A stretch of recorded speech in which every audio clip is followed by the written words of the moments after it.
Number 4, Gareth Hughes. Kia ora, Mr Speaker. To the Minister of Finance, what is the impact of the recent fuel price rise on the New Zealand economy, including impacts to GDP, consumer spending and the current account? The Honourable Bill English. Mr Speaker, the impact will be adverse on each of those amounts, but it is too early to say by how much. The spike in oil prices has happened fairly quickly, with prices trending up since September last year. The rise in prices at the pump has been boosted by the recent weakness of the New Zealand dollar, although that weakness in the New Zealand dollar is generally beneficial to the economy. What happens from here depends how long this lift in international prices is sustained. Gareth Hughes. To the Minister, does he agree with analysts at Morgan Stanley who say sharp increases in global oil prices pose the biggest threat to the global economy in the last 5 major recessions followed oil price shocks? The Honourable Bill English. Well, Mr Speaker, I think we are all concerned about the impact of a sharp rise in oil prices, both on the pressure it could put on households and the way in which it just takes more resources from our economy to keep the petrol and the diesel running. However, we are resilient. This is not as big a spike as the one experienced in 2008, and we've got plenty to do to get this economy in better order because we can't actually influence the oil price. Craig Foss. Mr Speaker, to the Minister of Finance, what impact has the general lift in commodity prices had on New Zealand's income and economy? The Honourable Bill English. Well, Mr Speaker, we need to keep in mind that part of the general lift in commodity prices is record high prices for the commodities we sell, as well as higher prices for the ones we buy, such as oil. The net impact is measured by terms of trade. Overall, our terms of trade have lifted 25% in the past decade. So New Zealand has been a net beneficiary from the significant increase in commodity prices, including oil. Gareth Hughes. To the Minister, does he expect, as many commentators do, that the next decade will see continuing oil price spikes? The Honourable Bill English.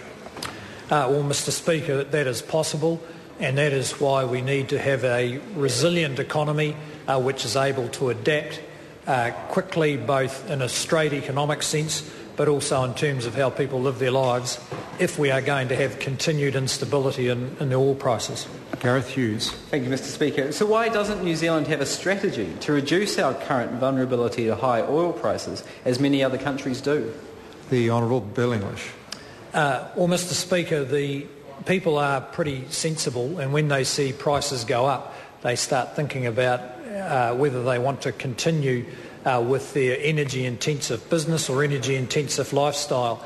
As it happens over the years, New Zealand, as I understand it, has become less energy-intensive in its production, and that is a trend that will probably continue if oil prices keep going up. Gareth Hughes. So how is spending $10 billion on new motorways reducing our vulnerability to high oil prices? The Honourable Bill English. Well, Mr Speaker, spending on the motorways creates a more efficient traffic system where commuters get better value out of the spend, out of what they invest in their cars, in their bus fares and in their petrol. So we are keen to make sure we finish the current roading infrastructure investment. Despite the fact that we've had the earthquake, it's important for New Zealand's long-term productivity and standard of living. Gareth Hughes. For those Kiwis struggling at the moment at the pump, how will the $10 billion he is spending on motorways help those Kiwis to take buses and trains or walking and cycling and flock to the buses and trains as large numbers did in 2008 during the last oil shock?